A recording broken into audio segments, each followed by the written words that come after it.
Hi there, I'm Carol Ritchie. I'm here at Abbott's Magic in Colon, Michigan, the magic capital of the world. And they have a red door, which is perfect for American Heart Month. I'm here to interview Greg Bordner, the owner of Abbott's, about his journey with heart health and heart transplant.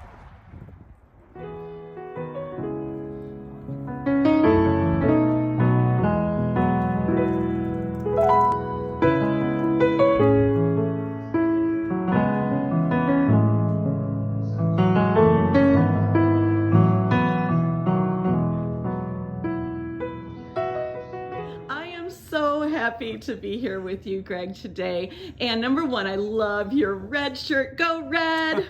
Awesome. And I hear that you have more stories to share with me. Oh, yes. Well, it was almost 17 years ago. I was in the hospital, so, your mind plays a little tricks on some of the details. But it was quite the trying times. Everybody says, well, how lucky you are. Well, you do make your own luck by powering through as best you can under any circumstances. There was this fellow that I had signed up for the minister of the day. And so different ones, men, women, weren't necessarily even Christian, came in and would pray with me. And it was very inspirational for the most part.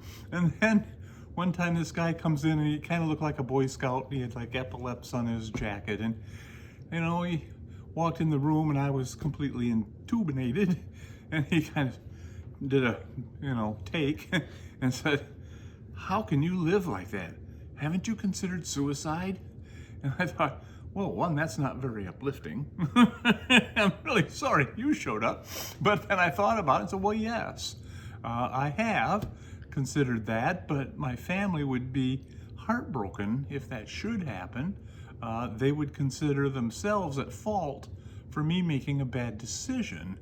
I mean, this guy was a Catholic deacon, and I thought, well, Catholics aren't big on this subject. You would think he would control himself, but anyway, we sat down and talked, and then we said the Lord's Prayer at the end. So, well, you didn't say it loud enough.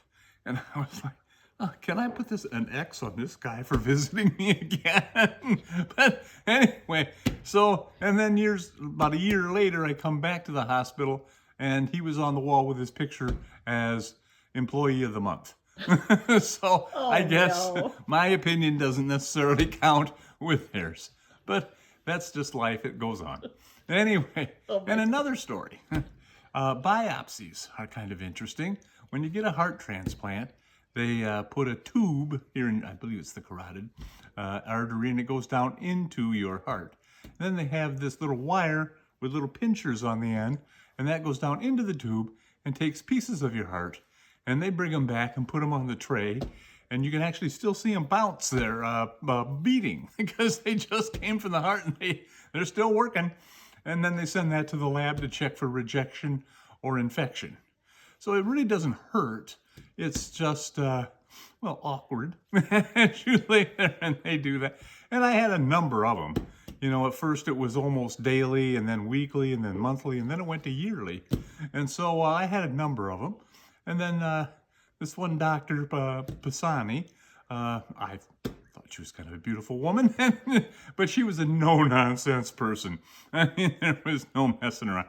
And so I'm laying there on the table there in the operating room where they do the biopsy. And they've got me all prepped, and they're just about to make the incision. And I said, well, doctor, and all the women in all the world, none has touched my heart like you have. And the nurse started to laugh. And she just said, be quiet, Mr. Bordner, lay still. I knew she does not appreciate my humor. So we went on and did the biopsy. But I just thought that was a very, very interesting, funny story in my own way. And so just a couple of little stories I wanted to add to the story of my heart transplant. I hope you get a laugh out of all of these. And it's just the way things go. Oh, thank you. Since we've taped, I've noticed there have been a lot of people commenting and responding, and I definitely think it's been inspiring for them. So what would you like to say to everybody out there? Oh, well, I'm glad somebody's watching and that this goes on into the future.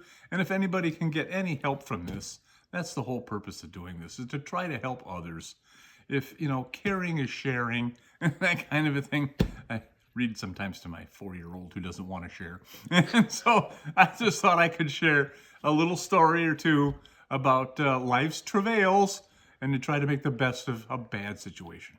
Well, your humor, I think, is one of the things that really stood out to me that has helped carry you through. I mean, you just really have a great sense of humor and looking at things, and I think that's helped you. Besides the Hershey bar, I think that has helped you. And where do you feel you got your sense of humor from? Well, I guess you inherited. I don't know. It's just being around magicians.